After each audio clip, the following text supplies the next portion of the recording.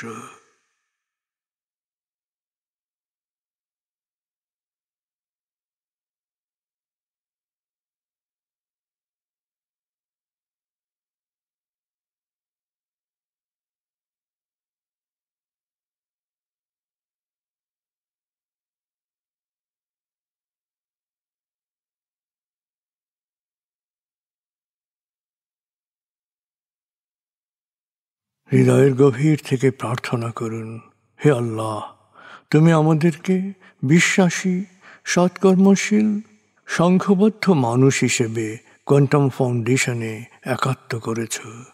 হে আল্লাহ, quantum ফাউন্ডেশনকে এ যুগের আলোকবর্তিকা হিসেবে, সহস্রাব্দের বাতিঘর হিসেবে কবুল করো। কোয়ান্টাম ঘরে ঘরে, মেডিটেশন ঘরে ঘরে, এ অনুরণন সার্থক করো।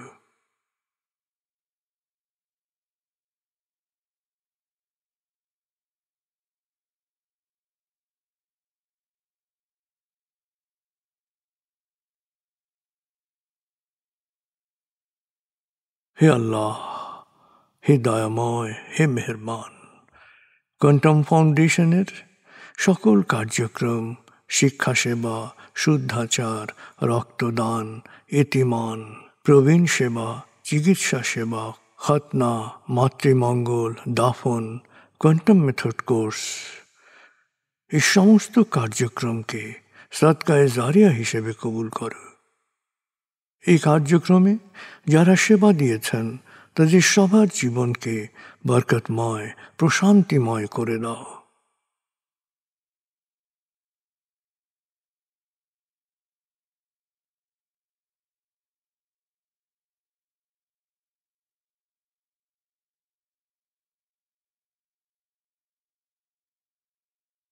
হে আল্লাহ, গত ৩০ বছর ধরে ফাউন্ডেশনের কাজগুলোকে গতিশীল রাখার জন্যে যারা নিয়মিত দান করেছেন, যারা এককালীন দান করেছেন, যারা জাকাত দিয়েছেন, যারা স্থাবর অস্থাবর সম্পত্তি দান করেছেন, তাদের সবার দানকে তুমি সৎ দান হিসেবে কবুল করো, সদকায়ে জারিয়া হিসেবে কবুল করো।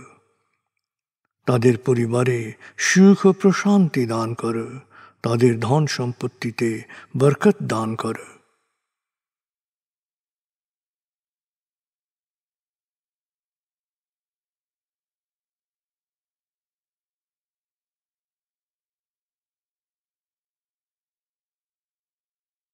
এবার দেশের জন্য দোয়া করুন, হে আল্লাহ, দেশের প্রতিটি মানুষ যেন প্রজ্ঞাপূর্ণ সিদ্ধান্ত নিয়ে নিজের কাজ সবচেয়ে ভালোভাবে করতে পারে, সবাইকে সে তৌফিক দাও। হে আল্লাহ, তুমি আমাদের তোমার বিশেষ অনুগ্রহ ভাজন জাতিতে পরিণত করেছ, অফুরন্ত অনুগ্রহ সম্পদ দিয়েছ, বিশ্বকে বিভিন্ন ক্ষেত্রে নেতৃত্ব দেওয়ার মতো মেধা ও মস্তিষ্ক দিয়েছ। আমরা যেন ভালো মানুষ, ভালো দেশে রূপান্তরিত হতে পারি, আমাদের সেই তৌফিক দাও।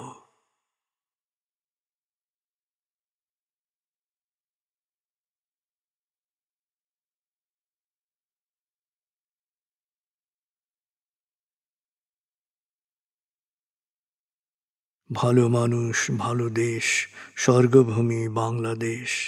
ভালো মানুষ, ভালো দেশ, স্বর্গভূমি বাংলাদেশ। ভালো মানুষ, ভালো দেশ, স্বর্গভূমি বাংলাদেশ। দেশের জন্যে প্রার্থনা করুন। দেশকে যেমন দেখতে চান সেভাবে প্রার্থনা করুন।